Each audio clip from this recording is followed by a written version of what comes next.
Bienvenue dans Smart Bourse, votre double dose quotidienne de marché en direct sur Bismart, chaque jour à la mi-journée, 12h30, 13h, et en fin d'après-midi, la grande édition pendant une heure à partir de 17h. Au sommaire de cette édition de la mi-journée, des marchés qui restent un peu fragilisés, sous le coup notamment de la résurgence pandémique, avec les interrogations toujours présentes autour de l'inflation et des décisions des banques centrales qui seront prises courant décembre. À ce sujet, nous aurons un chiffre important, celui de l'emploi américain pour le mois de novembre. La photographie devrait être encore très positive puisque le marché attend entre 5 et 600 000 créations d'emplois sur le mois écoulé aux États-Unis et un taux de chômage qui devrait continuer de converger vers les 4%. On peut même peut-être prévoir moins de 4% en 2022 pour le chômage américain.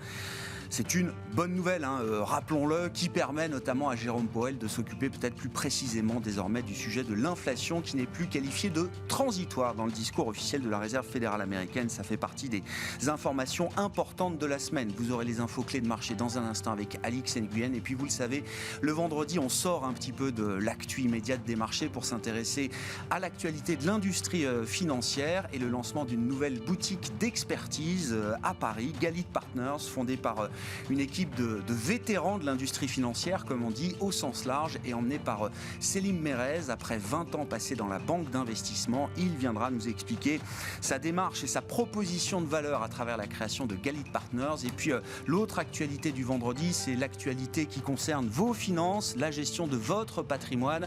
Notre expert aujourd'hui s'appelle Igor Demac. Vous le connaissez, il est associé dirigeant de Vital Épargne. Et nous évoquerons avec lui le sujet précis des titres vifs, de l'intérêt retrouvé des titres vifs dans la gestion de son patrimoine.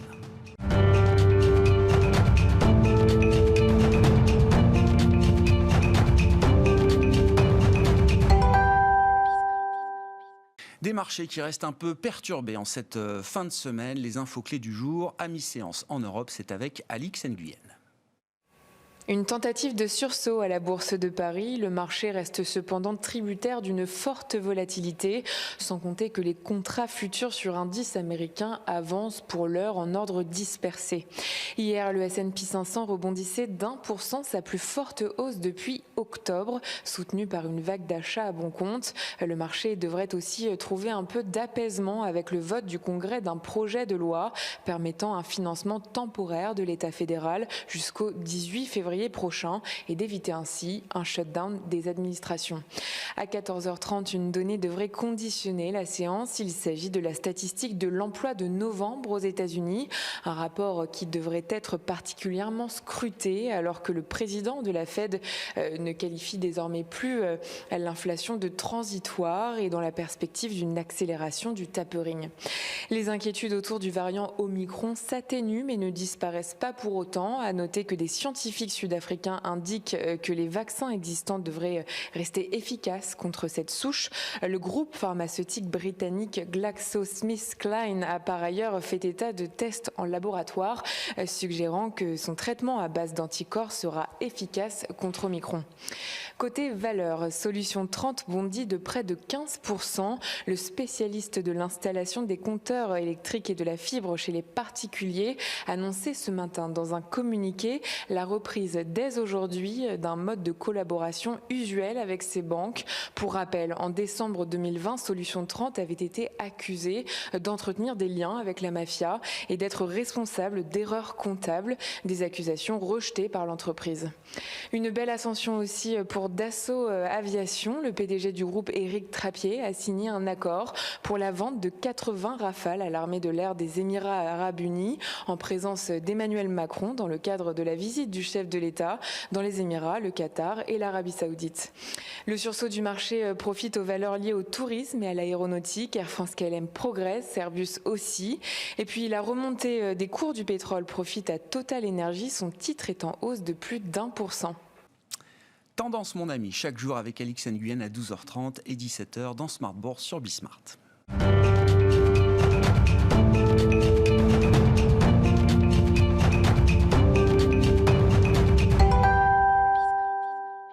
Et nous parlons donc à présent du lancement de cette nouvelle boutique d'expertise financière emmenée et dirigée par Selim Merez. Bonjour Selim Merez. Bonjour Grégoire. Vous êtes le président fondateur de Galit Partners, donc cette fameuse boutique parisienne que vous avez lancée il y a quelques mois. Pour comprendre la mission que vous êtes fixée, il faut dire un mot de votre parcours, Selim Merez. Vous êtes l'incarnation de cette génération d'ingénieurs Télécom, en l'occurrence, je crois, c'est l'école Télécom qui a fait votre carrière. Cette génération d'ingénieurs qui a révolutionné la finance au début des années 2000, quand l'innovation financière n'était pas anglo-saxonne, elle était européenne et même plus précisément française, chez Société Générale, il faut s'en souvenir, avec la création de ce marché des dérivés actions, qui était une innovation majeure à l'époque. Vous avez transité ensuite par des banques d'affaires américaines, Goldman, Morgan Stanley, vous avez diffusé cette culture de l'ingénieur dans la finance, et puis chez Natixis, vous avez terminé patron du fixed income et des dérivés actions. Votre conviction, c'est que le monde manque d'ingénieurs, toujours, tout le temps. La finance ne fait pas exception, et donc l'ingénierie financière, non seulement c'est une bonne chose, mais on manque d'ingénierie financière aujourd'hui pour un monde complexe, vulnérable et incertain. Exact. En fait, la France, c'est un vivier, c'est un excellent vivier d'ingénieurs. Aujourd'hui, le nombre de grandes écoles et d'universités qui sortent, ces techniciens qui vont manier les chiffres, qui vont essayer de trouver les meilleures solutions pour les clients. Et la France, c'est le pays pour faire tout ce domaine-là. Aujourd'hui, quand on regarde la majorité des banques mondiales, quand il y a des équipes d'ingénierie qui ont été créées, je le rappelle, après que la Générale l'ait créée dans les débuts des années, on va dire mi des années 90. La majorité des équipes d'ingénierie financière dans toutes les banques, y compris les grandes américaines, c'est des Français. Pourquoi ? Parce qu'on cherche toujours de la technicité et on cherche vraiment la bonne solution pour un client. Et aujourd'hui, moi j'ai voulu créer ce cabinet, c'est un cabinet d'ingénieurs. Dans mon cabinet, on ne vend pas de produits. On essaie de conseiller nos clients. Donc, on essaie d'aller voir nos clients pour leur donner des solutions qui sont face à leurs problématiques spécifiques. Parce que chaque client a une problématique différente de l'autre. Et parce que le monde manque d'ingénierie financière. Quand je dis le monde, alors à travers vos clients, ce sont soit des corporates, des entreprises, des directions financières, des trésoriers d'entreprise, mais également le monde de la finance, les détenteurs d'actifs, les grandes institutions, les fonds de pension. Il n'y a pas assez d'ingénierie financière dans ce monde-là encore aujourd'hui, Céline. C'est une très bonne question, Grégoire. Tout dépend de la taille de l'institution financière. Bien sûr, les grandes institutions financières ont constitué leurs propres équipes d'ingénierie. Ces équipes d'ingénierie-là travaillent sur des solutions pour optimiser, on va dire, le bilan de tel corporate ou de telle institution financière. Mais il y a pas mal d'autres sociétés, d'autres institutions financières où la taille, on va dire, ils n'ont pas atteint la taille critique pour créer ces équipes d'ingénierie, d'où quelque part le besoin d'être aidés et d'être conseillés.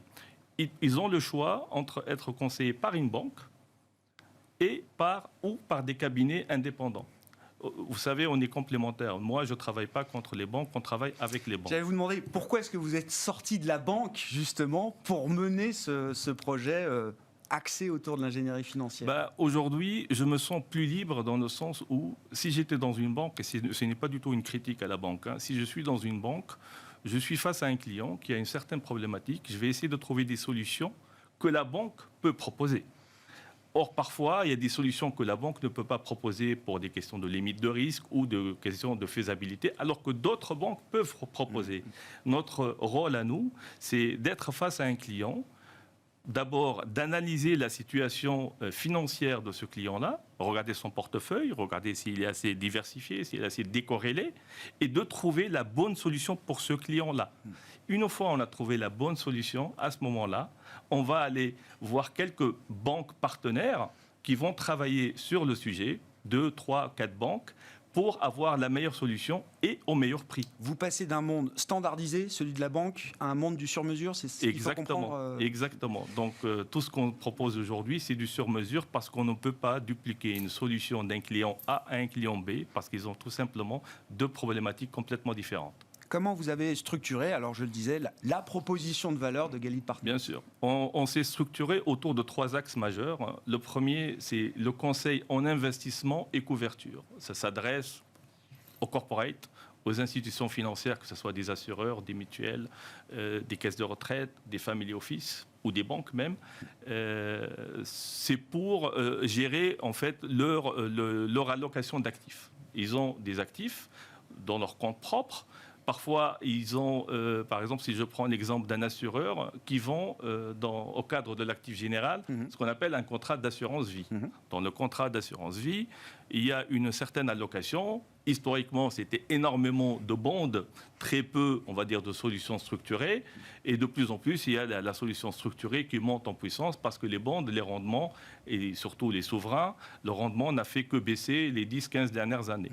Donc, moi, mon rôle, c'est quoi? C'est d'amener mon équipe, d'étudier, on va dire, le portefeuille. Et parfois, on se rend compte que certains clients, ils ont acheté, par exemple, sur la solution structurée, énormément de produits consanguins. C'est-à-dire, c'est les mêmes produits, c'est juste les dates d'entrée qui sont différentes. C'est-à-dire quoi? Si le marché monte, ils vont gagner. Si le marché baisse, pas du tout. Alors que nous, ce qu'on va leur proposer, c'est de rajouter de la diversification et de ne pas être un bêta ou une corrélation de 1 par rapport au marché, mais de baisser quelque part cette corrélation du portefeuille et pour améliorer le rendement. Parce que le but d'un assureur vie, quand il va faire son contrat en euros, c'est d'avoir le rendement le plus stable possible. Ce rendement-là, nous, l'objectif, c'est de l'augmenter un tout petit peu en baissant un tout petit peu la volatilité. Comme ça, le Sharpe, quelque part, le Sharpe ratio sera meilleur pour ce compte-là.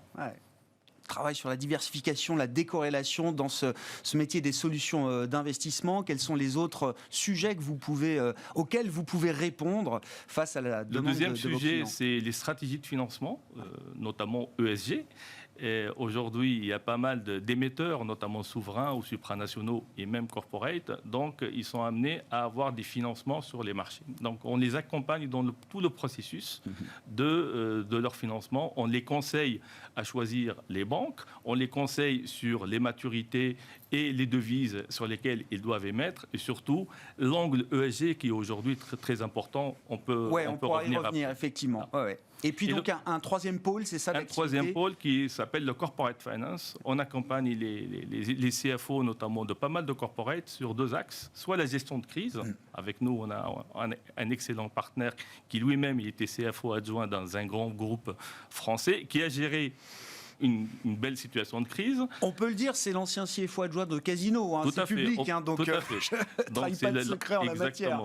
Et aussi, on peut étudier avec certains corporates leur stratégie d'expansion, parce qu'il y a pas mal de corporates qui veulent soit s'investir à l'étranger ou en France en faisant des acquisitions de nouvelles cibles pour eux, et on essaie d'identifier les cibles pour eux pour les aider à faire de l'expansion externe. Est-ce qu'il y a des besoins nouveaux ou transversaux, même si je comprends que c'est du sur-mesure, que vous retrouvez aujourd'hui dans les problématiques de vos clients? Encore une fois, dans un monde marqué aujourd'hui par la pandémie, dans un monde en transition où beaucoup de choses sont incertaines, beaucoup de choses deviennent plus compliquées sur tous les fronts. Est-ce qu'il y a quand même des besoins transversaux là? Les besoins transversaux, on se rend compte aujourd'hui, nos clients, ils cherchent beaucoup la transparence. Parce qu'aujourd'hui, on va dire c'est un terme qui manquait un peu. Et le fait d'être technique avec ces clients-là, les accompagner pour leur couverture ou même pour leur achat de nouveaux investissements, le fait qu'on regarde exactement les prix auxquels ils vont souscrire, c'est très important pour eux. Donc vous dites, on peut être ingénieur, on peut travailler sur des solutions complexes, mais il faut être transparent. Exactement. La transparence, je ne parle pas de notre côté à nous. C'est le côté de transparence quand un client achète un produit. Il faut qu'il y ait la transparence sur le prix. Comment est constituée toute la solution, c'est important pour eux. Parce que eux, quand ils vont économiser les 30 ou 40 points de base au point d'entrée, c'est un rendement supplémentaire qu'ils vont avoir dans leur portefeuille. Et nous, on va les aider à avoir le prix le plus transparent possible et le plus juste qui est en ligne avec le marché. C'est très important pour eux.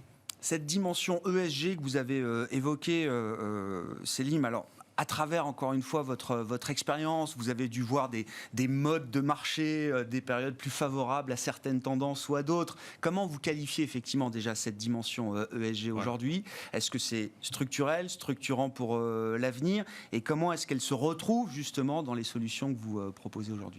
Depuis le début de la crise sanitaire, en fait, le monde s'est rendu compte de la fragilité de la planète, quelque part.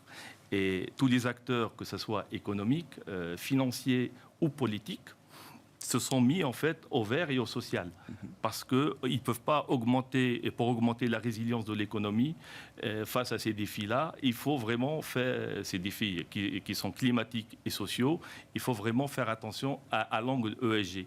Aujourd'hui, la relance économique, et on va revenir dessus avec des chiffres, elle est faite sous l'angle, et il y a pas mal de financements qui sont faits avec des objectifs qui sont à développement durable. Ouais. Si on prend l'Europe, par exemple, aujourd'hui, je pense qu'il y a pas mal d'acteurs qui ne le savent pas. Le premier pays au monde qui a émis des obligations vertes, benchmark, c'est-à-dire la taille au-delà d'1 milliard d'euros, c'est la France. J'ai eu la chance d'y participer, c'était en janvier 2017. C'était une taille de 7 milliards, un book au-delà de 22 ou 23 milliards, ce qui déjà à l'époque, c'était un événement majeur. Ouais. La France a réémis une nouvelle obligation verte il n'y a pas longtemps, ouais. En mars, 7 milliards pareil. Aujourd'hui, on se rend compte, en fait, tout ce qui est vert, tout ce qui est durable, tout ce qui est sustainable, et surtout lié au marché européen. L'Europe a été pionnière là-dedans. C'est la France, c'est l'Allemagne, les pays nordiques, etc. Je sais, sûrement vous avez suivi les informations. Au mois d'octobre, la Commission européenne, donc l'Europe, l'Union européenne, a décidé de lancer une nouvelle émission green. Elle l'a faite en octobre. La taille, c'est 12 milliards. Surtout, elle était souscrite 11 fois. La demande, 135 milliards. En 4-5 ans, depuis la première émission benchmark de la France 2017 jusqu'à la dernière de la Commission européenne, donc la dette commune verte qui porte le projet de relance européen, on est passé d'un marché d'offres à un marché tiré par la demande pour ces investissements. Exactement. On se rend compte, si on regarde les chiffres, en 2019, 4% des émissions globales mondiales, c'était des émissions ESG. En 2020, c'est 9% et en 2021, c'est 17%. Et ce n'est pas uniquement en Europe. Je peux vous donner l'exemple du continent africain. Le continent africain, aujourd'hui, il y a un émetteur supranational qui s'appelle la Banque Ouest Africaine de Développement. Elle a lancé la première émission à objectif de développement durable en Afrique. Donc ça a été fait début 2021. Et c'est un succès fou. C'était une émission en euros et qui s'est valorisée après l'émission. Ouais. On prend des pays comme le Bénin, il a fait une émission Sustainable Link. On prend l'Égypte. Donc il y a pas mal de pays. En fait, il n'y a pas qu'en Europe. Le coup est parti. Le coup est parti. Pour conclure, Céline, sur cet aspect ESG, de financement ESG, est-ce que ça reste l'apanage des souverains ou des supranationaux, comme vous dites, ou est-ce que non, les corporates privés aujourd'hui sont dans ce bain-là? Oui, les corporates privés aussi le sont. On peut même prendre l'exemple des pétrolières. Aujourd'hui en Europe, je ne vais pas citer les noms, mais il y a 2-3 noms qui ont émis des obligations green en Europe, alors que c'est des pétrolières. Et le marché achète les green bonds des pétrolières? Bien sûr, ils achètent parce que eux, leur objectif, c'est de réduire l'impact carbone. Il y a un point très important aujourd'hui, ce qui drive ces émissions, bien sûr, c'est les émetteurs, mais c'est surtout les investisseurs, qui sont les gros asset managers, notamment. On peut les nommer, on peut prendre du PIMCO, du BlackRock, de Amundi en France. Ces grands asset managers, ils ont créé des grandes poches pour investir dans l'ESG. Et aujourd'hui, il y a tellement de demandes. La demande, elle est supérieure à l'offre. Il y a une prime à l'ESG. C'est-à-dire quoi? Normalement, quand un émetteur émet un bond, il va l'émettre avec une prime négative pour l'émetteur. Parce que c'est un nouveau bond. Le coupon est supérieur à celui qui existe sur les souches existantes. Pourquoi? Pour inciter les investisseurs à acheter son nouveau bond. Ouais. Par contre, pour les green, il y a une nouvelle prime qui s'appelle le Green Young. C'est une prime négative.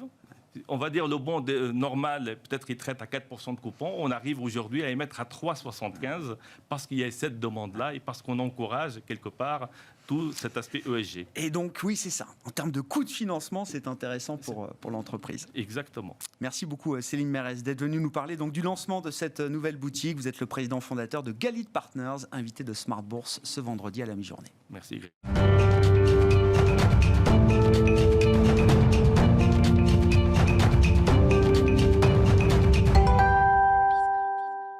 Et on parle gestion patrimoniale. À présent avec Igor Demac en plateau, directeur associé de Vital Épargne. Bonjour et bienvenue Igor. Bonjour On parle, et vous avez choisi de parler des titres vifs aujourd'hui. Pourquoi est-ce que la détention de titres vifs a de l'intérêt dans une gestion patrimoniale? Mais déjà, pourquoi est-ce qu'on en reparle? Parce qu'il y a une nouvelle génération d'investisseurs boursiers qui regardent les choses peut-être plus précisément qu'avant. Alors c'est vraiment à l'opposé du spectre de solutions d'ingénierie ou de produits structurés, fonds dédiés qu'on peut aussi utiliser dans la gestion patrimoniale, qui sont des dérivés actions en général. Et en fait, le titre vif, c'est l'essence même de la bourse. C'est dans les portefeuilles de nos grands-parents. Il n'y avait pas d'OPCVM il y a 20, 30 ans. Il y avait donc que la possibilité d'avoir des titres en portefeuille. Et d'ailleurs, nos clients qui sont un peu boursicoteurs le font eux-mêmes ou l'ont eu par le passé. Ils ont un petit peu boursicoté sur le second marché à des époques où il y avait quand même une dichotomie d'informations, beaucoup de bourses à faire. Alors maintenant, la vie a changé. Mais à l'inverse, en fait, ce qui a rattrapé les investisseurs sur le titre vif, ce qui a favorisé, c'est les plateformes de trading, c'est la grande facilité de pouvoir acheter un titre avec son téléphone portable. Et les jeunes, d'ailleurs, s'y remettent. Un peu comme quand ils achètent des crypto-monnaies à 0,001 €. Acheter un titre, on parlera des frais, ce que ça coûte, mais est devenu beaucoup plus simple. Et évidemment, dans une période boursière qui est très volatile et qui a permis de faire des gros écarts, on a vu une centaine de milliers de nouveaux épargnants individuels arriver. Alors, quel est l'avantage de gestion de titres vifs par rapport à un fonds commun de placement? Le premier avantage, c'est qu'on n'a pas de frais de gestion, entre guillemets, purs. Alors, il y a les frais d'intermédiation, peut-être l'établissement bancaire ou financier, lui, a évidemment un frais de gestion. Courtage. De courtage, mais aussi, il peut avoir des frais de gestion, mais c'est moins élevé que les OPCVM. Et on a accès directement à son actif. C'est vrai qu'on citait avant l'émission que pour aller à l'Assemblée Générale de Total, il y a une dizaine d'années, Total incitait les petits actionnaires avec un billet de 10 € dans l'enveloppe de participation. Mais c'est vrai que pour... Le nudge dans toute sa splendeur. Mais pour un investisseur, tout le monde ne va pas aller aux AG si on a 30... C'est important de prendre la réalité. Ça devient important. Oui, mais ça, c'est très ESG. Parce que c'est vrai que on crée une norme qui fait que tout le monde veut les mêmes papiers. Mais en fait, le ESG, le premier, à mon avis, critère quand on fait de l'investissement et du capitalisme, c'est surtout le G. Et la bonne gouvernance, c'est en même temps d'aller voter, ou en tout cas de lire les résolutions, comme on fait pour son syndic de copropriété. D'être un actionnaire responsable. Voilà, responsable, parce que ce n'est pas uniquement les sociétés qui doivent être vertes. Et donc, c'est très parlant, comme c'est très parlant de recevoir son dividende. Voilà. Un flux qui arrive, alors qu'effectivement, dans un OPCVM, ils sont dilués. On en parlait aussi avec Céline.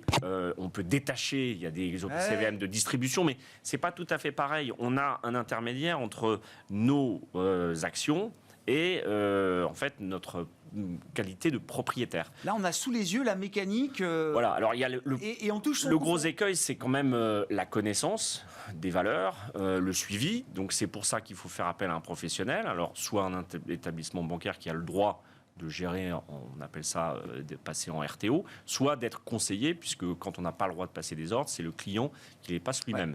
Donc c'est vrai qu'il faut avoir des professionnels. C'est pas forcément utile d'aller s'éparpiller dans le monde pour faire de la gestion de titres vifs. À ce moment-là, on confie plutôt à des gérants sur, par exemple, les micro-caps mondiales. On en parlait début de semaine. On ne va pas conseiller à un client d'aller acheter une petite société chinoise. Voilà. Mais l'atout du titre vif, c'est d'être un complément de la gestion sous OPCVM SICAV, de produits structurés. Et ça donne du flux avec le dividende, même si on n'achète pas que des valeurs dividendes pour son compte ou pour le compte des clients, évidemment. Et vous constatez, là, chez Vital Épargne, une vraie demande, un nouvel appétit pour des titres, pour des gens qui sont déjà investis en actions. Moi, c'est un peu ma mission quand j'ai rejoint le cabinet, mais c'est vrai que quand on propose cette solution, on a un écho très favorable. Comme je l'ai dit, ça vient à côté de solutions plus classiques, contrat d'assurance vie, contrat de capitalisation, fonds structurés, etc. Ça vient pas remplacer toute la partie action tout à fait. Mais pour preuve, depuis maintenant de nombreuses années, les assureurs, dans leurs contrats, ont des titres vifs. Vous prenez les grands assureurs, vous pouvez faire une sélection. Alors évidemment, ça crée pas les mêmes conditions de rentabilité pour les intermédiaires financiers, nous compris d'ailleurs, parce qu'un titre vif, c'est un titre vif. Mais il faut toujours penser à l'intérêt du client en premier. L'intérêt du client, c'est peut-être d'avoir à côté d'OPCVM, d'un fonds en euros, dans un contrat d'assurance vie, 10 grandes valeurs françaises, européennes, qui vont apporter du dividende. Et si on ne veut pas le faire via un contrat d'assurance vie ou de capitalisation, on fait via un compte titre ou un PEA. Et là, on a une fiscalité qui n'est plus la fiscalité de l'assurance, qui est la fiscalité au PFU, ou alors, donc prélèvement forfaitaire libératoire à 30%, ou alors au PEA. Au-delà de 5 ans, on ne paye que les prélèvements sociaux. Donc c'est un système qui avait été aussi assez favorisé par la fiscalité du quinquennat Macron, puisque en réduisant quand même le taux d'impôt sur les plus-values, on incite quand même à faire des placements financiers. Et le titre vif, c'est un petit peu le nec plus ultra. On est le plus proche de l'actif, mais il faut le faire avec des spécialistes, évidemment. Et puis je trouve, on en parlait hier, alors à l'occasion de l'arrivée par exemple d'Hermès dans l'Eurostock 50, le constat qu'on dressait, c'est que les indices deviennent imbattables pour les gérants parce que trop concentrés sur quelques grosses valeurs. Dans un OPCVM, c'est impossible d'avoir 25% de luxe ou de en fait, et donc les normes se superposent et se combattent en fait. Ça permet de sortir de cette référence permanente aux indices qui peut d'ailleurs créer une forme de frustration peut-être chez le client, puisque les fonds ne peuvent plus battre ces indices aux aujourd'hui. États-Unis, ça fait très longtemps que c'est très difficile de battre les indices. C'est d'ailleurs même très compliqué. Et le taux de gérants qui sont capables de surperformer est beaucoup plus faible qu'en Europe. En Europe, on a encore différents marchés. Effectivement, on va converger. De toute façon, tout ce qui se passe aux États-Unis, entre guillemets, sauf les dérivés actions, mais enfin, ils nous les ont maintenant, s'ils se les ont réappropriés. Oui, ils sont pragmatiques de ce point de vue-là. Voilà. Oui, jamais avoir d'une bonne solution. Donc aujourd'hui, c'est vrai qu'on a cette référence indicielle. Alors les ETF, c'est bien aussi, mais c'est très déshumanisé. C'est encore plus déshumanisé que l'OPCVM, parce qu'il y a une société de gestion, un gérant, etc. Voilà, c'est des panels. Je pense que l'industrie financière s'est quand même beaucoup développée autour de l'OPCVM, le SICAV. Il est peut-être temps et bon que l'individu se réapproprie en fait la gestion de l'épargne financière à travers les titres vifs. Alors, il ne faut pas se leurrer, on ne peut pas mettre du titre vif tout le temps, partout, mais c'est une bonne façon de commencer une carrière d'épargnant. Il y a toujours cette règle dont on parle, on doit avoir 100% moins son âge en action. Eh bien, je pense que au lieu d'acheter des livrets A, d'ouvrir des livrets A, ouvrons des PEA. On ouvre ou des comptes titres et on met 5 grandes actions pour nos enfants, chaque enfant, même si c'est des petits montants. Et je pense que c'est plus utile, ça permet aussi de participer aux augmentations de capital, faire des IPO. On comprend mieux le mécanisme de la finance internationale et du capitalisme comme ça, plutôt qu'en ayant des OPCVM. Et ça reste toujours une suspicion d'opacité quand on a plein d'intermédiaires. Oui, avec des couches de frais, de commissions, encore une fois, qui peuvent créer toujours un peu de frustration à l'arrivée quand on regarde la performance, le rendement net de Mais les frais diminuent quand même beaucoup depuis la gestion une passive oblige puis, tout le monde à réviser un peu ses frais. C'est plus vraiment le sujet, à mon sens, puisque en plus la numérisation fait que... C'est une question de compréhension et de participation à l'écosystème. C'est être ESG, d'être directement actionnaire de valeur verte, plutôt que de confier quelque chose éventuellement à quelqu'un qui va chercher des labels. Il me semble, mais c'est pas toujours facile et réalisable, et il y a des petites problématiques logistiques évidemment. Merci beaucoup Igor, effectivement, d'être venu nous parler donc du renouveau d'intérêt, du regain d'intérêt pour les titres vifs, un capitalisme plus direct et plus responsable. Nous dites-vous, Igor Demac, qui était avec nous en plateau, directeur associé de Vital Épargne, invité de Smart Bourse ce vendredi à la mi-journée. Voilà pour cette émission, on se retrouve ce soir en direct à 17h sur Bismart.